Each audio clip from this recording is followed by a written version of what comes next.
Hey guys, it's Mulligan, and welcome to episode 15 of Eternal Errors. It's been a few weeks, so allow me to explain what Eternal Errors is for those new. This is a series where we analyze my mistakes and I attempt to educate others on what the correct decision is in a given situation. Typically, each episode focuses on a specific deck, though there have been episodes focusing on the draft format in the past.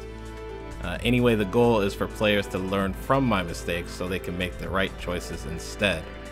And we've got another control brew this time around. The focus of this episode will be on Fire Justice Primal Control. If you've been watching my content for a bit, I'm pretty sure you can guess the marquee card that's in this particular deck. This deck still is in its early stages of testing, but I still want to showcase it today, so let's jump in. The first game we'll be taking a look at is against Grimfan, who was my round 1 opponent for the final ETS weekly tournament being held for this year. He is on Time Justice Primal mid-range, and after attacking with Seraph, Grimfan plays an Initiate of the Sands at the end of his turn. And here I decided not to torch the Initiate due to wanting as many ways of dealing with Awakened Student as possible. This was a mistake, because Initiate gave Grimfan his 5th power, and if I had slowed down my play and stopped to look at his list, I would have noticed that his deck ran 4 copies of Scouting Party, a card I could not deal with given my current hand. Also, he didn't have Awakened Student on turn 2 prior, so it was pretty safe to say he either didn't have it at all, or had other cards that were higher priority if he did top deck it. Now, I had a chance to make up for it since I drew Auric Runehammer and I could just clear the board, but I played Throne Warden instead, which was far too greedy in hindsight. The deck also runs Xenon Obelisk, and Grimfan makes me pay for it here, and now I need Runehammer and Torch just to kill Seraph, since Throne Warden can't trade with her anymore, and the Initiate ends up sticking to the table. Going back to Scouting Party, Grimfan didn't have it on turn 6, but he did have it on turn 7. So as the old MTG saying goes, you gotta bolt the bird. The next game we'll be taking a look at is against Evertech. Hopefully I got that one right. Anyway, they're on Praxis midrange. So my opponent had a slow start with no real threats being played, and they ended up ambushing in a Scorpion Wasp just to get some type of pressure onto the board. So I decided to wait until an actual threat was played before using Harsh Rule. My opponent drops Crimson Firemaw, and I go ahead and Harsh Rule the board at that time.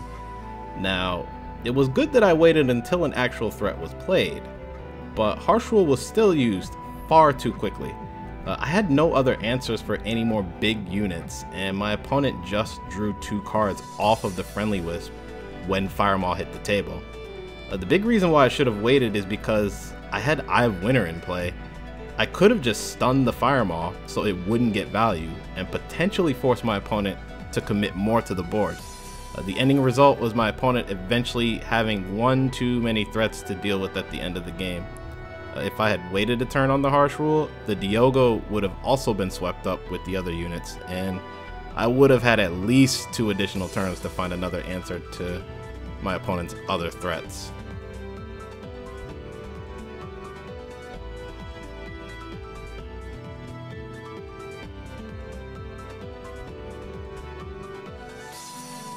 Finally, I wanted to showcase a game that I actually uploaded to the channel last week. This was a game against RN Betty during the Spreading Shadow event, and RN Betty is on Film Control.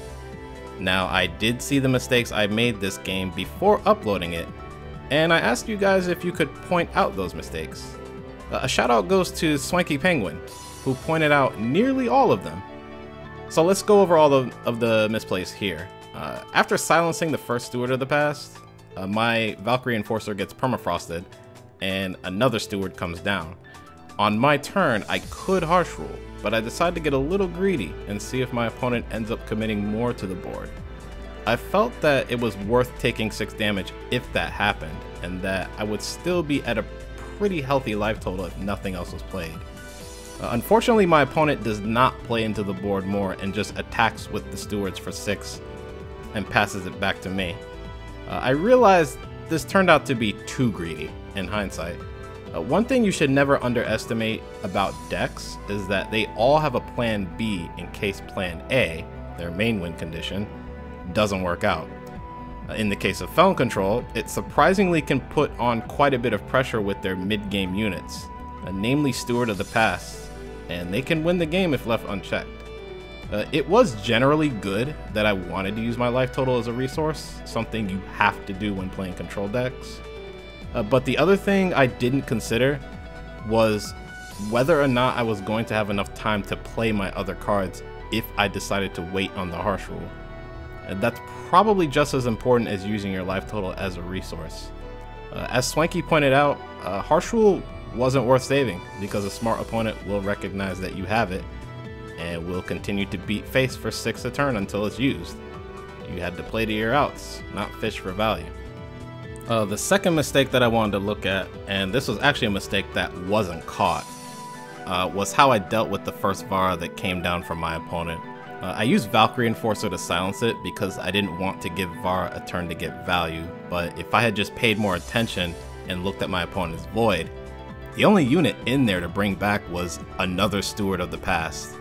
Island's Choice alone was good enough, so I ended up wasting a silence. And you usually can't afford to waste resources when you're playing a control deck.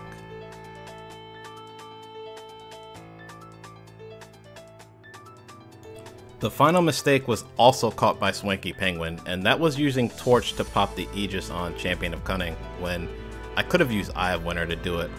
I end up wasting yet another Valkyrie Enforcer to silence Champion of Cunning. And as Swanky pointed out, it wouldn't have changed anything in the long run except for maybe one more draw, but using the Torch to clear the Aegis was a pretty big misplay. This deck cannot deal with 5+ health units, and Torch plus Runehammer is about all you've got to clear those. That's it for this episode of Eternal Errors. For those that made it to the end, thanks so much for watching. The goal of these videos are always to learn from my own mistakes so we can all get better at the game. If you like what you saw, feel free to give the video a like. If you want to see more content from me, feel free to look around my channel, and if you're new, feel free to check out the previous episodes of Eternal Errors that I've done. And also consider subscribing to the channel so you don't miss future content. Clicking the bell icon guarantees that you never miss a video from me if you don't mind notifications. But thanks again for taking time out of your day to watch this, and I'll see you all soon. Take care.